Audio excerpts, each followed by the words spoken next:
So here's the bike. I'm going to clean off the light.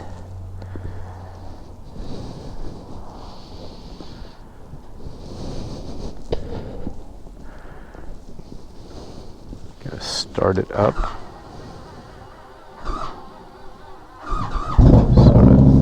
That was a little sketchy.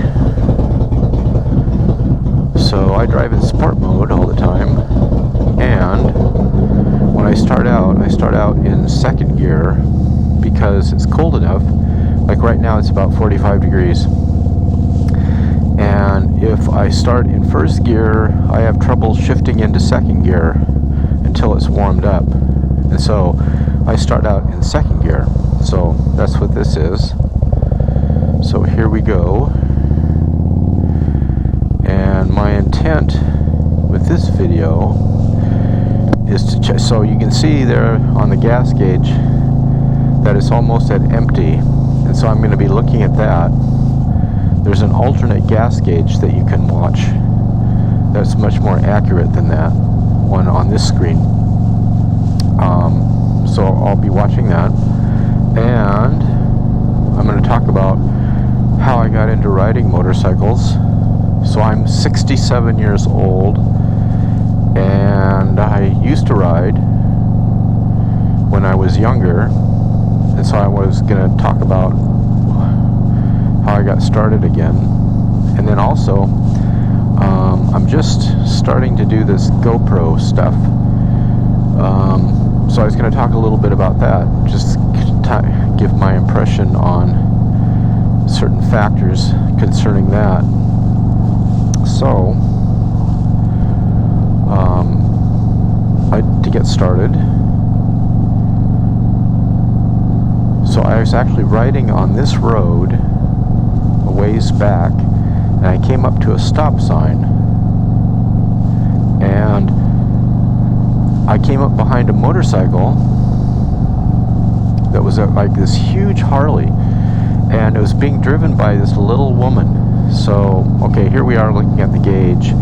I've got 44 miles showing that I have left, and 134 on the trip gauge. So that means like 175 miles approximately is what I can expect to get based on these numbers.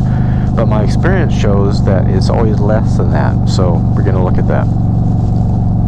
So anyway, I came up behind this motorcycle, and this woman who was riding it, who was maybe 5 foot tall and couldn't have weighed over 100 pounds, and she's on this huge bike, and this bike has a rear tire that is customized, and it's like 300 millimeters in width, 12 inches in width.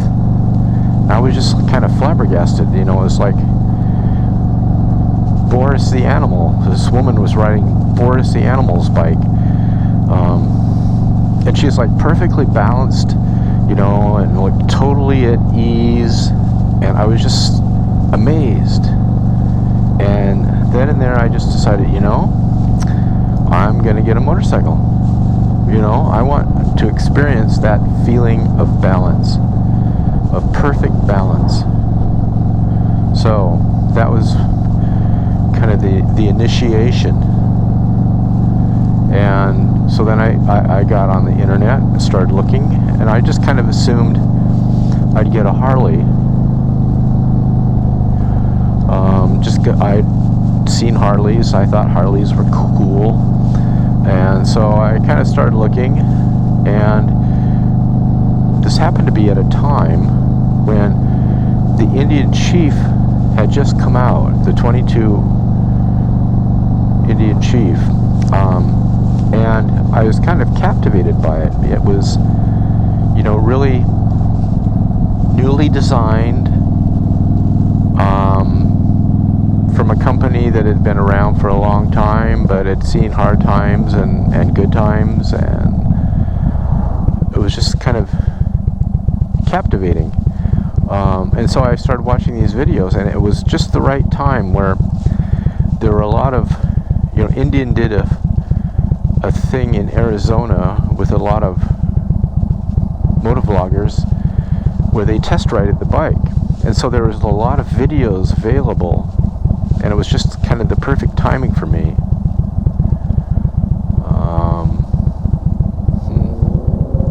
Oh, there goes Johnny Hot Rod.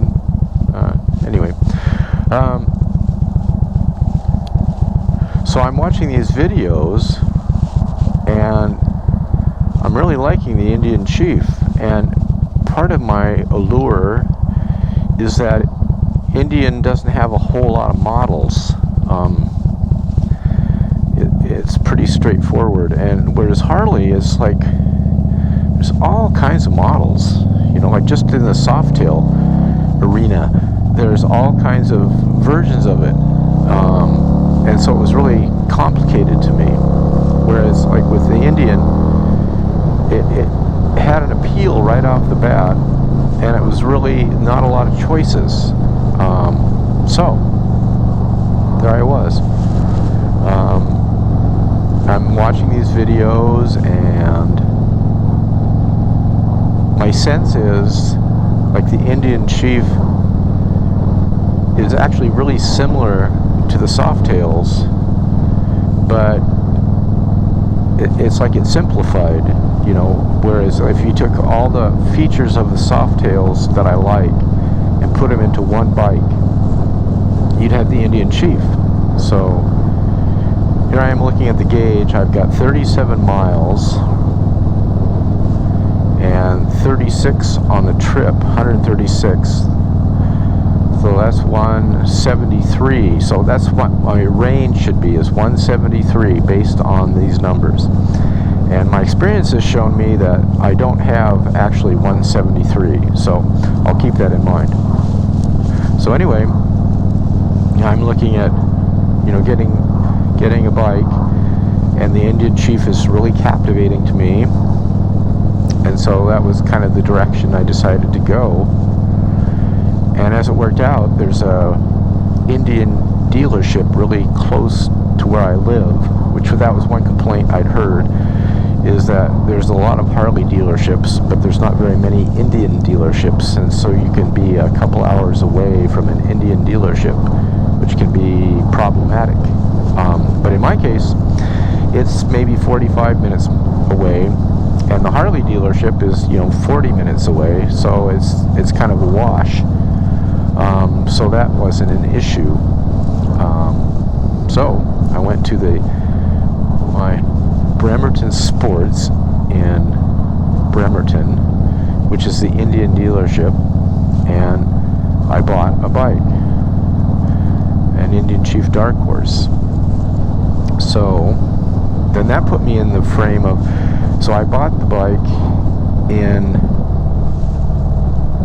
June of 2021, and they were saying probably in July it would show up, but in July it didn't show up, and it wasn't until October that it actually showed up. So I was put in the position of, you know, I bought this bike, but I didn't have access to it for all this time, and so I was basically watching videos on the internet, you know, and buying the gear that I thought I was going to need, and watching these videos, and sitting in my living room chair watching these videos, sitting in my motorcycle gear, imagining what it would be like to ride a motorcycle. And I actually had a motorcycle when I was in my 20s. It was a Honda SL 350, and I rode that, you know, quite a bit. But what happened is my father was a doctor, and he used to ride motorcycles when he was young, but as he grew older and being a doctor, he grew to hate motorcycles. He hated them because of the people he had to take care of who had been in these horrific accidents, and he just had this awful sense about motorcycles. And so when I had my motorcycle at that time, I kind of was aware that he was really concerned about me riding a motorcycle. Yeah, I mean, he didn't say anything, but I knew he was really concerned. And so I think eventually I kind of gave it up. out of his concern. So anyway, but that was 40 years ago. And so now when I get this bug, it's like I have no allegiance to my father, and I can just get a bike, and that's what I decided to do.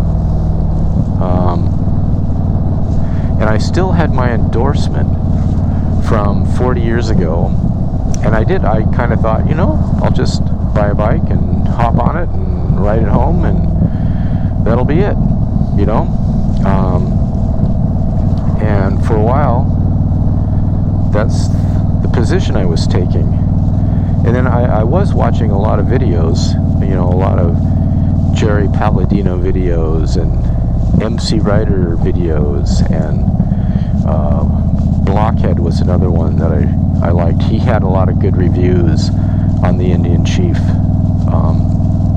So I'm watching these videos, and I'm kind of thinking, I'm just kind of waiting to get my bike, watching these videos. And then I'm watching an MC Rider video, and he mentions there's 5 riders that are most likely to be in an accident. And so I'm listening to this, and he gets to number 4, and all of a sudden it kind of hits home that that's me. That rider who rode 40 years ago still has an endorsement and thinks, he'll just buy a bike and ride it home, and he'll just pick up where he left off. And that's kind of what I thought. So, but after I saw that video, I kind of got to thinking about it. I thought, since I'm waiting around for the bike, there's no reason not to do something about it, to learn something. So, I retook the classes for getting your endorsement, which was totally valuable. And then also, I found a website that rented motorcycles, and the only caveat was that you had to have a motorcycle endorsement to rent the motorcycle. But since that was the situation I was in, that was perfect for me. So I would rent motorcycles and ride them around, and that was my practice. And I could rent a version that was actually smaller than the Indian Chief to kind of get acclimated to it. I found somebody who had an Indian Scout, and that's a considerably lighter bike than the Indian Chief. So that worked out well. And so I rode that bike around and kind of got my legs back. And then in October, when the bike showed up, it's like I had this confidence to ride it home, and it was great. And so I've been riding a lot. So I have 34 miles here showing on the range, which is this is close to where it switches to. So this is sport mode. This is why I have it in sport mode all the time. I don't know, I didn't say this before. So I ride in sport mode all the time. And hopefully I'll never have to have use of that. But anyway,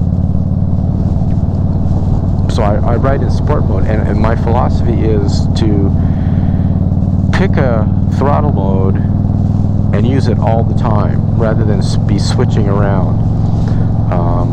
And I like sport mode the best because of, like, when I pass that vehicle, I really like having the throttle response right there. And it's like I can get used to the throttle response driving slowly. Most people will say that it's really jumpy, and it's hard to control, but it's just a mechanical device, and you can get used to it. And so, like, I basically now, in sport mode, can ride this bike like an old grandpa, where I'm just kind of leisurely leaving a stop sign, and it's not particularly jumpy. And so, and maybe I've actually ruined sport mode, You know, I've turned it into grandpa mode. But there are those times when it's there. It's like just a slight turn of the throttle, and you're going really fast, and I really like that. Yeah.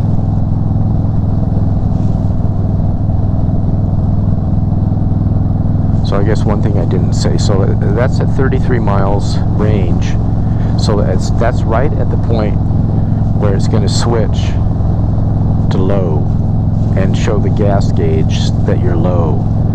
And at that point, it doesn't tell you how many miles you have left. And I think part of the reason for that is it's pretty inaccurate. Like, it'll swing up and down quite a bit when you're at that level. So see, you can see the gas gauge there showing that it's low. And now it's switched. Instead of the gas gauge being red, it's kind of an orange. See there, because I slowed down, it jumped back up to 33. And the reason it does that is when you slow down, or if you're going downhill, it will read that you have more gas than you have. Whereas if you accelerate or are going uphill, it'll show less gas than you have. So, I mean, that's something to keep in mind, because if you're running out of gas, you don't want to end up going uphill to get to a gas station, because it'll cut out. Like, you won't get the gas to the engine. Whereas if you're going downhill on an empty tank, then the gas shifts so that it will make it to the engine. So that's just something to keep in mind. And so the gauge is only really accurate when the tank is level. So as we go,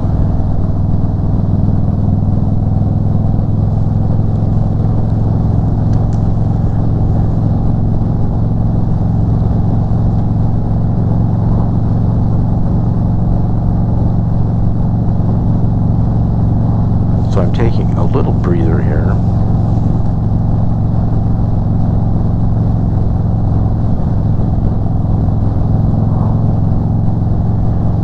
I will mention, so it's like 45 to 47 degrees, and that's just low enough in temperature that my fingertips go numb. Even with I have heated grips and I have heated gloves, and I need the heated gloves. Like, these are Keith's gloves, and they're set on high right now. And when they're set on high, I get like 2 3/4 hours, which is, for this ride, you know, it'll be plenty. So that's a good thing. But I need that little extra heat to keep my fingers from going numb, and they will. Like, if I ride for an hour or more, they will go numb, like totally numb, like from my fingertips down an inch, where I just totally lose all feeling in my fingers, which is kind of unsettling. And so now the gauge is showing low, so it's crossed over from, there was a point where we had 33 miles left, and then it shifts to the low mode, meaning you have less than 33 miles supposedly. So we'll keep an eye on that.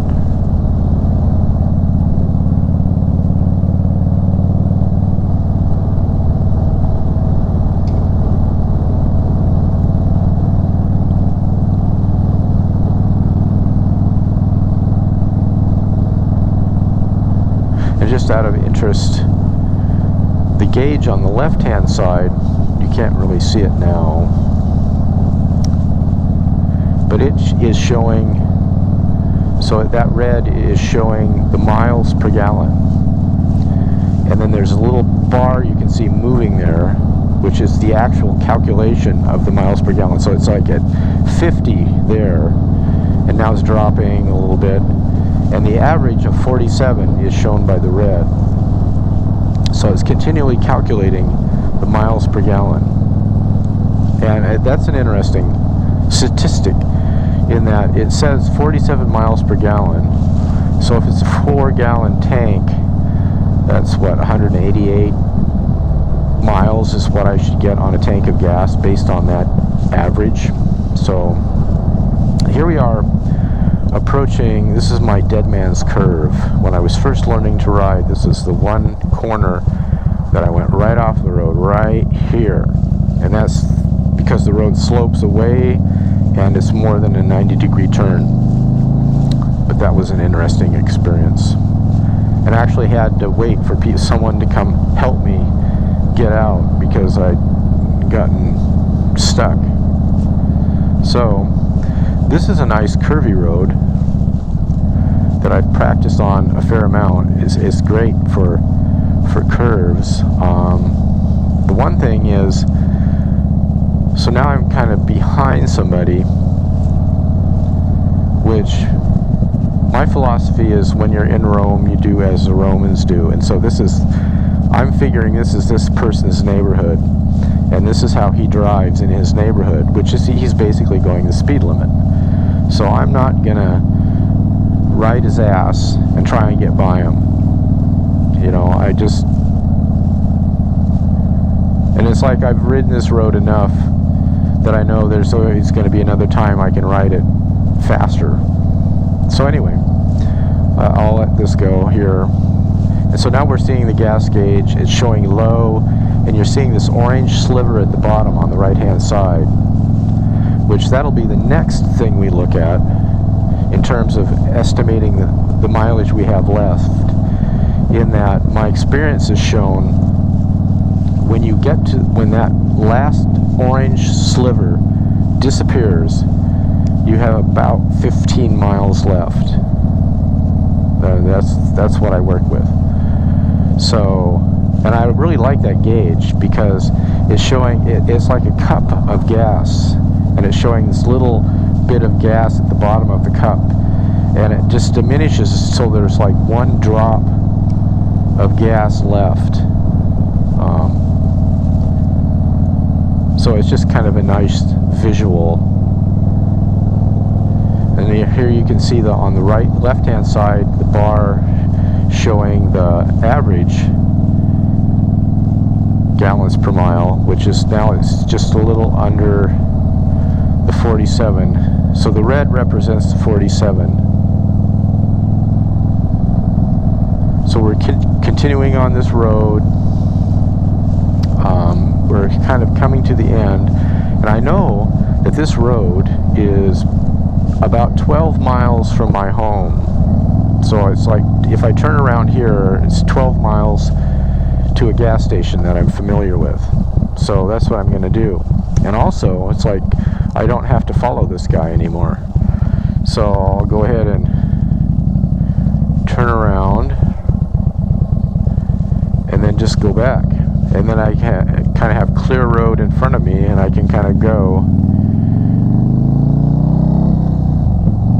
where I feel comfortable. And I don't go really fast, but I do go faster than the speed limit. I mean, it's just motorcycle. It's just fun to ride at a certain speed, and that is usually faster than the speed limit. So this is nice, and I am aware, you know, I'm in somebody else's neighborhood. So I'm not totally overdriving the corners here. You know, I'm leaving me plenty of room to slow down if I need to.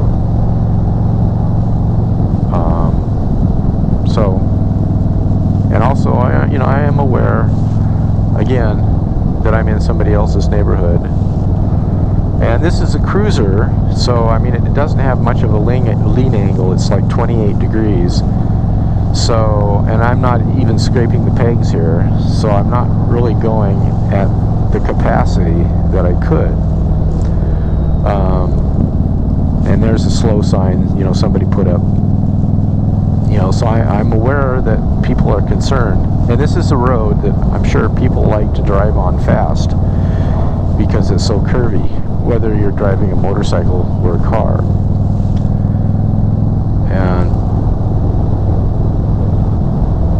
this is the one corner that is really blind, and so I slow down for this one because it's a blind corner. So, and also here's this guy, he's turning, and it's like I feel better that I'm not blasting by him in his neighborhood. So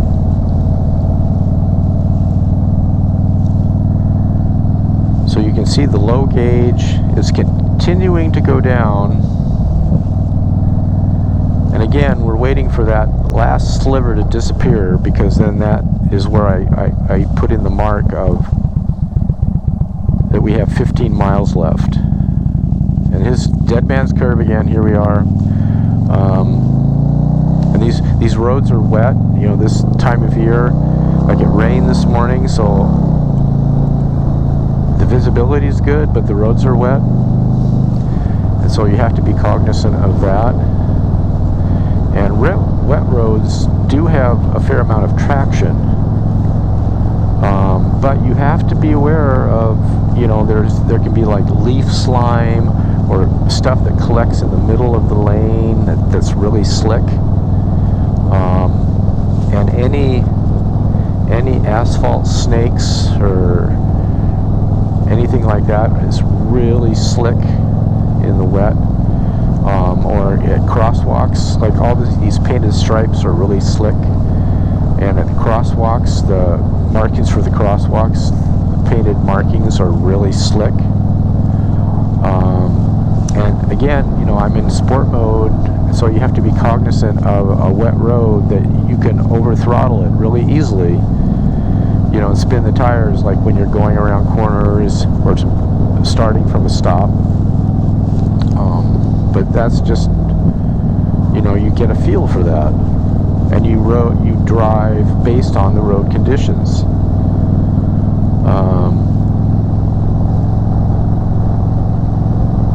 And I tend to speed a little bit. I don't know, looking at this gauge, another interesting, so it's showing 14.3 volts. And I think it's supposed to show like 14.8 from what I read in the manual, but this is what mine has always shown, and it seems to run fine, so I'm not concerned about it.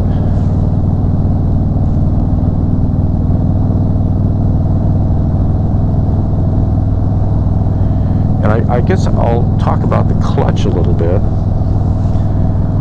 In a lot of the videos I saw, people were commenting on that this clutch seems to engage really far out, which, since this is the only motorcycle I've ridden in a while, you know, that's not a real concern for me. But the one advantage that has is, like, when you're starting from a stop, you do have to let the clutch out a long ways before it engages. But when you're driving, like right now, when I pull the clutch in, like the friction zone is right there. Like I don't have to pull it in like a half inch or 3/4 of an inch. You know, it's pretty much like an 1/8 of an inch, and I'm in the friction zone right there. You know, and when I shift, all you need to do is flick the clutch a little bit to shift. Like you don't have to pull it in like an inch. You just kind of pull it in just barely, and you can shift, which is, I actually find it's nice. You know, it's a good compromise for me. You know, to know where that friction zone is, right? Exactly.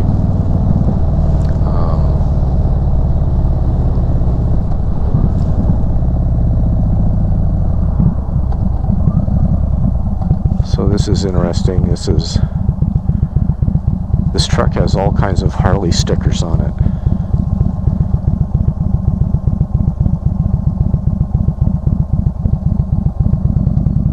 Obviously a motorcycle person. So, showing low still on the gas gauge. It's getting lower, but there's still some orange showing.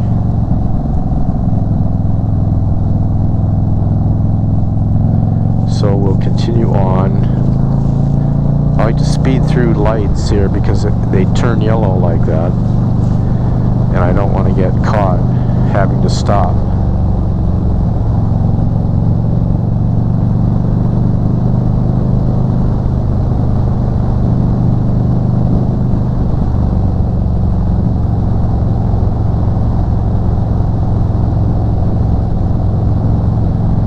So the silence is nice. I really enjoy the sound of these mufflers. This is the Dean Speed Rampage slip-ons, which I just really like.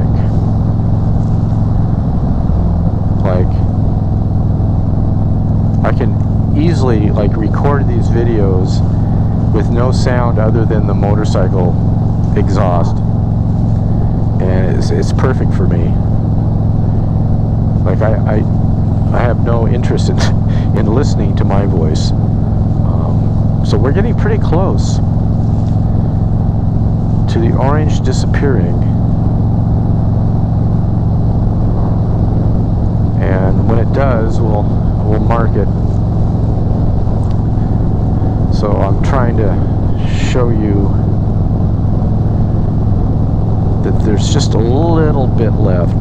That's what's so amazing about this gauge, is there's just this little tiny sliver. You really have to, you almost need a magnifying glass. The resolution is that good. I mean, it's there.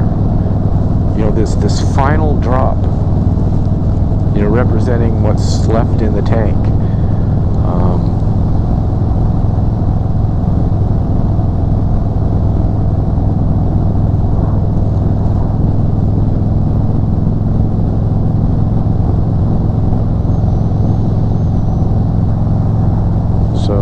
Interesting that it's 47 degrees, 47 miles per gallon.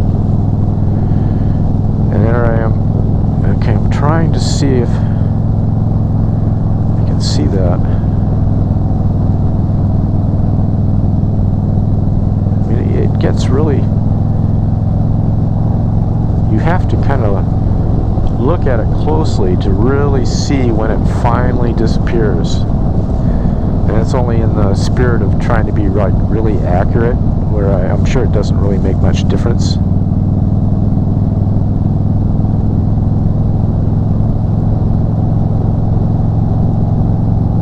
So I'm showing 154.9. So that's 155. And that's pretty close to the bottom of the gauge there.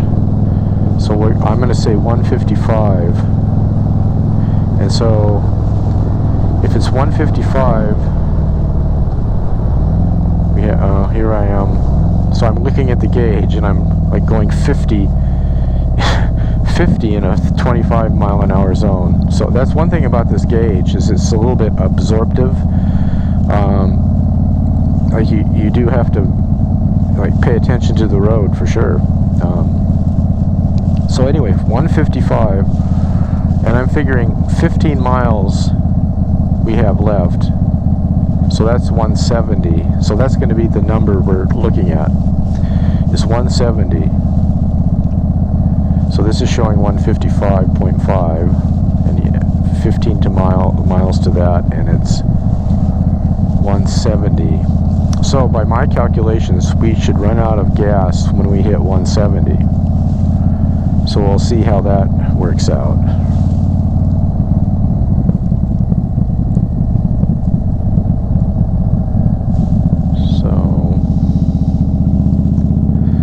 So another thing, I've been doing this GoPro stuff, just starting.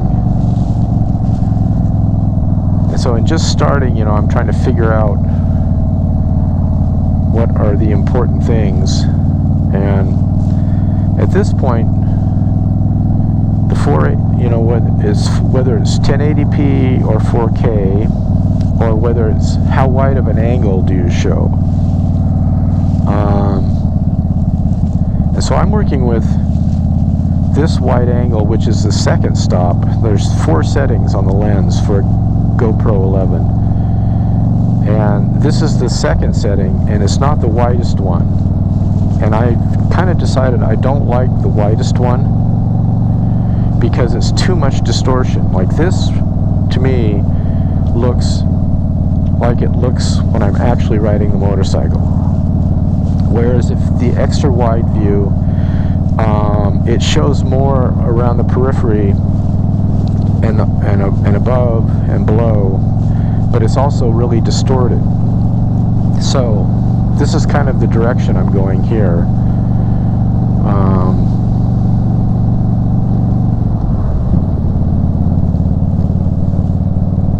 And then as far as the 1080p or 4K,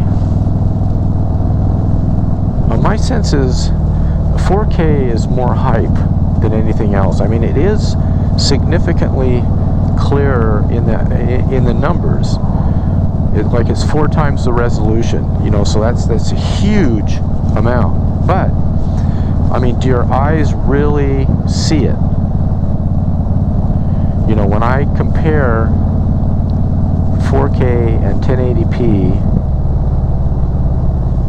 I can't really see the difference. If I compare them directly, side by side, I can see a difference, but it's pretty insignificant. So what that kind of tells me is, you know, if you shoot it, you know, there's a lot of reasons not to shoot in 4K, in that a GoPro 11 doesn't particularly like 4K.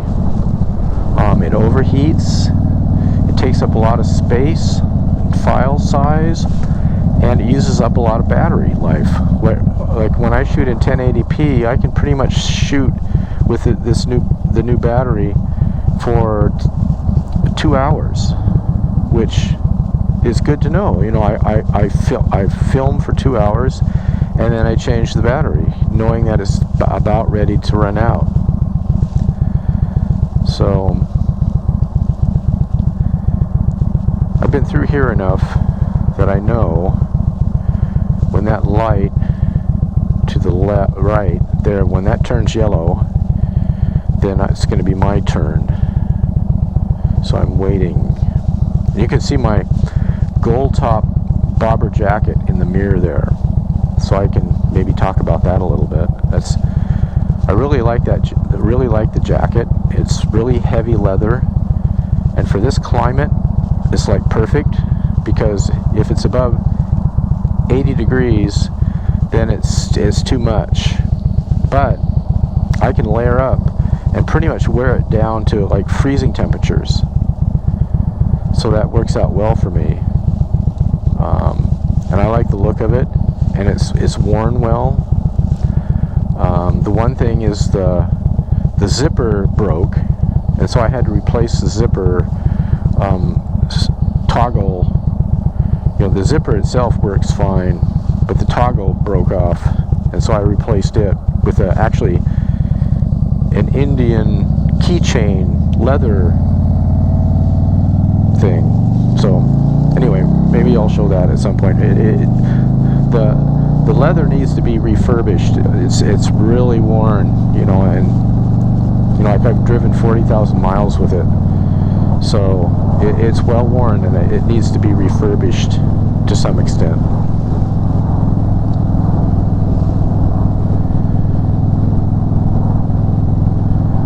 So we're beyond the low point where we're not. This gauge really isn't showing us anything anymore, because actually we're kind of riding blind. Like, we don't know how much gas we have left, other than we made the estimation that we're going to make it to 170 miles. So that's the gauge I probably should be looking at this point. Is the 170 miles, but you know, this is what it is.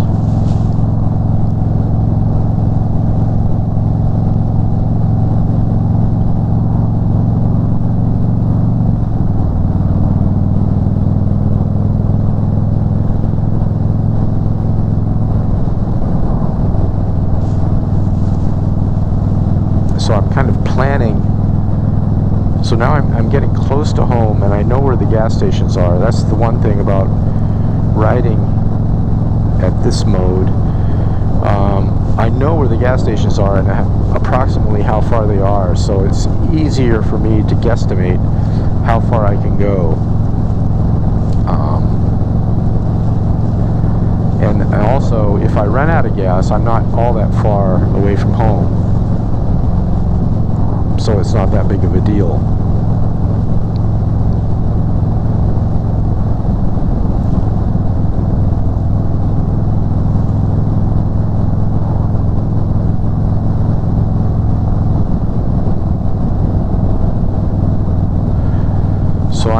So now I'm showing almost 160 miles.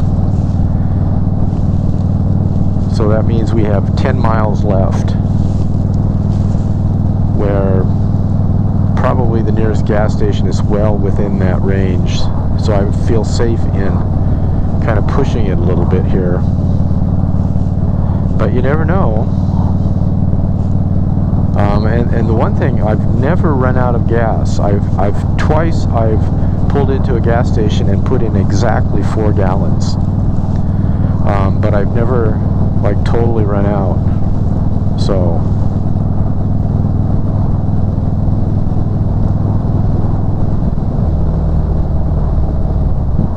I'm going to take a right up here.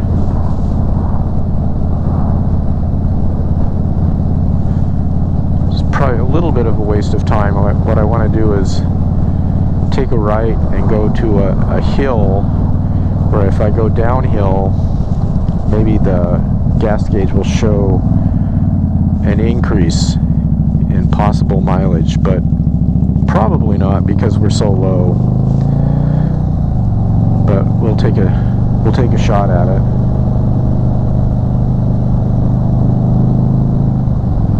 And the one thing I'm really cognizant of is, like I was saying before, when you go uphill,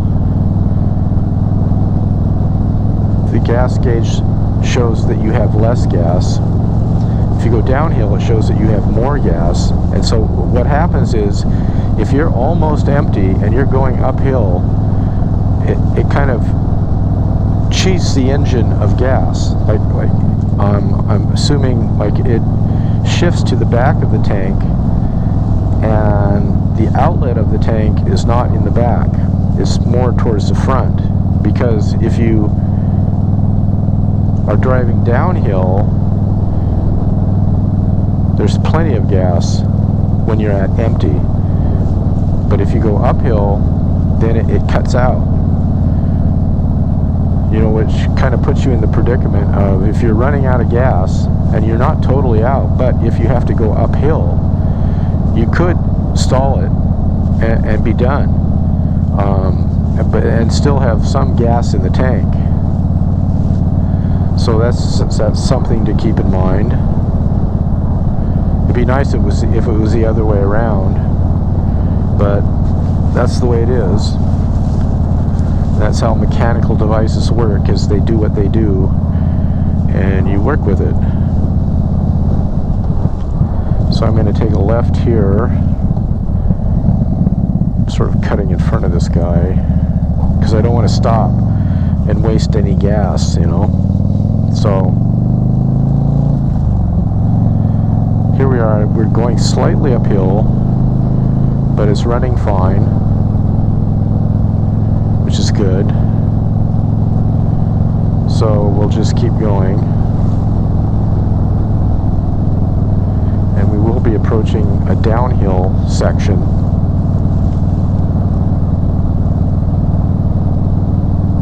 But like I said, it probably won't make any difference in terms of showing any gas in the gauge there, because it's so low as it is, but I thought I'd try it anyway.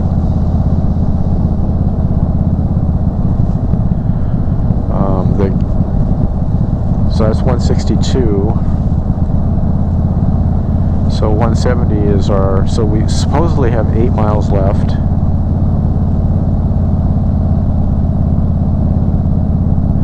And the other thing to keep in mind is we have 8 miles left supposedly, but if we end up going uphill, it could cut out on us. which has been my experience. So we'll have to keep that in mind. And here I am approaching the downhill slope. This is one of the steeper slopes near where I live. But kind of as expected, it's not affecting the gas gauge at all.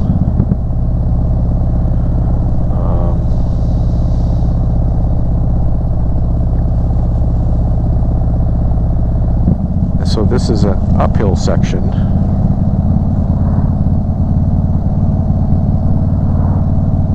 Things are going okay.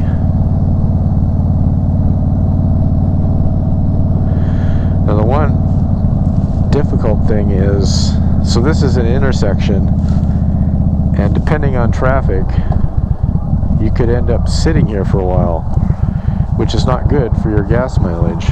And as it turns out, I'm going to be sitting here for a while. So it's possible I could run out of gas right here. And I'm not liking this scenario. So I'm getting a little bit nervous. Maybe I can pull in front of one of these cars here and make it. You know? But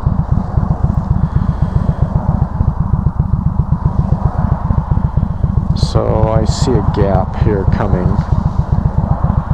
The only difficulty is, we'll see what happens here. So I have to accelerate. Here we go. Oh, it just cut out. So I'm low enough so that when I accelerate, there's not gas getting to the engine, but there should still be gas in it. So I can start it up again, and I'll kind of start off slowly, and it's cutting out a little bit here, which is always unsettling. But I've been through this enough that I kind of have a sense that it'll keep going. So I'm not in trouble yet.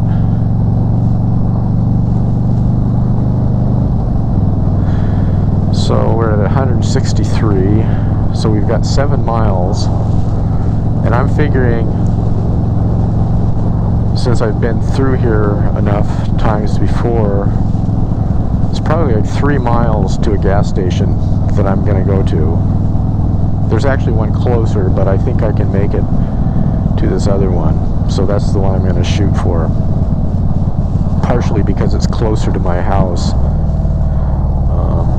I just have to have this thing of, you know, I like to fill it up before I park it and have it as full as possible, so that there's less chance of moisture forming in the gas tank. So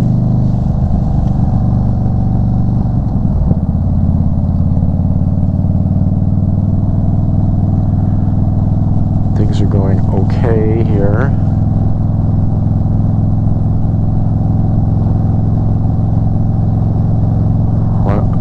So I'm going to switch it to tour mode, see if that makes any difference in terms of throttle response and it cutting out.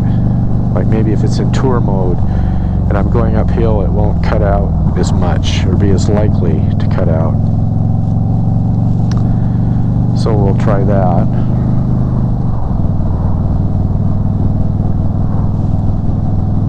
I mean, I guess the whole thing is when you're out of gas, you're out of gas, and that's it.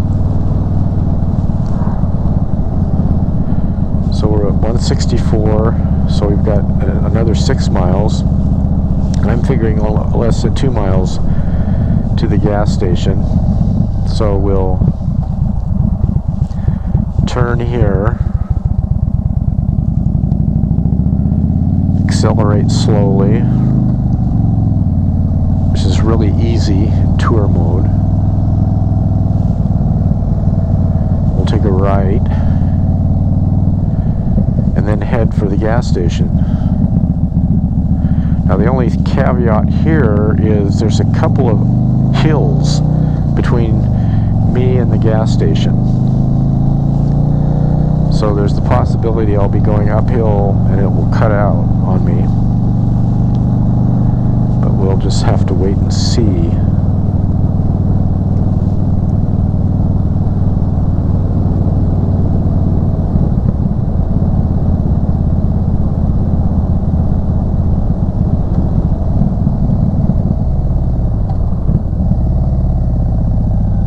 So I don't know, there's something soothing about the Dean Speed Rampage mufflers. It's always nice. Like, if I just listen to those, there's something really peaceful about it. So this is the first hill.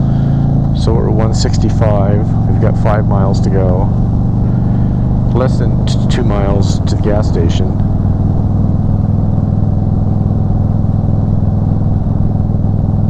Just cutting out a little bit. There, that's significant.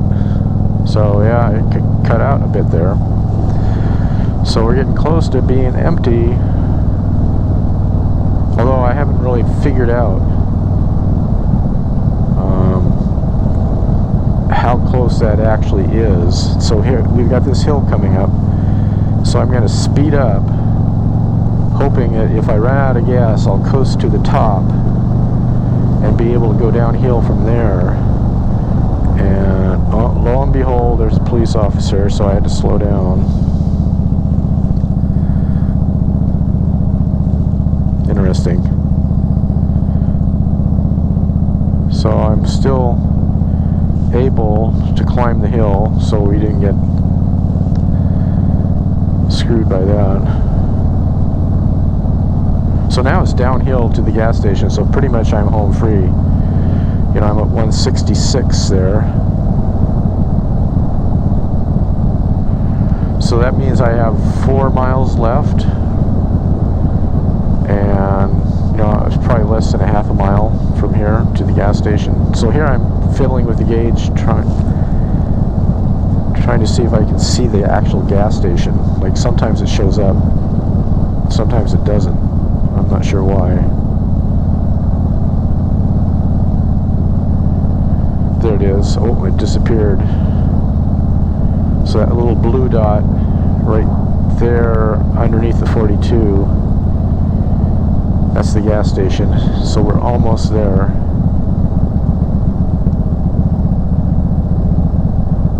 So we made it.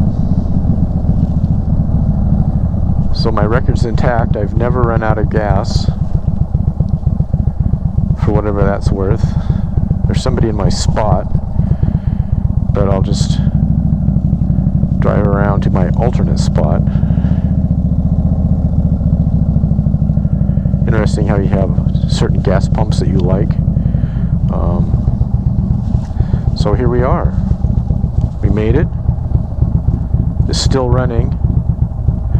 We went 166.6 miles. So supposedly we have about 4 miles left.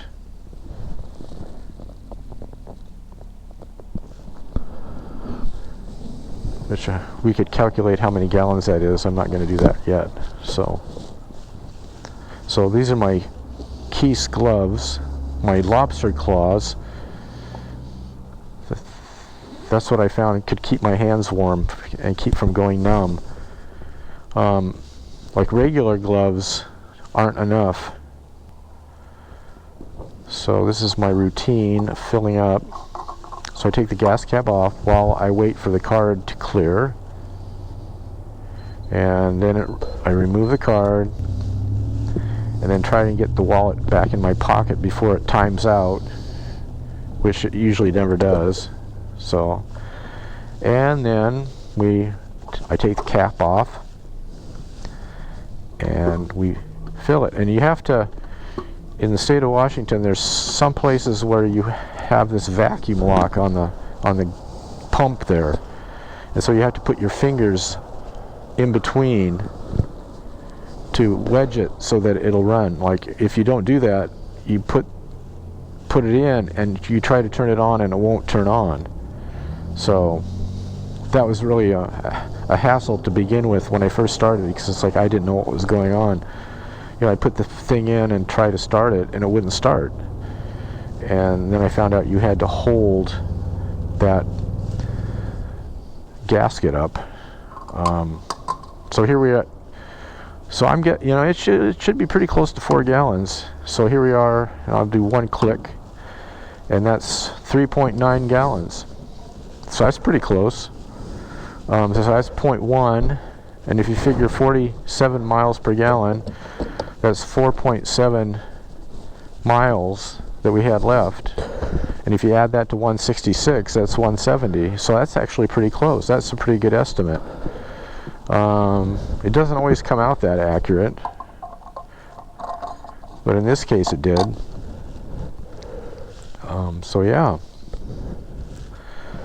So that's my experience of the gas gauge. So we'll go ahead and fire up here. You'll get a quick glimpse of the gas gauge as when it's full. And normally it'll show like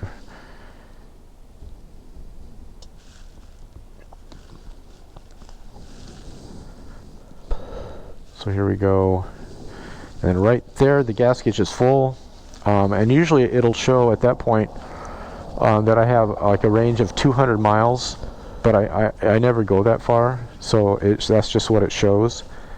And here I am setting the trip back to 0.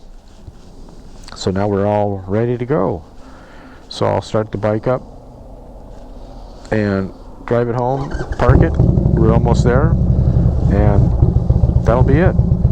So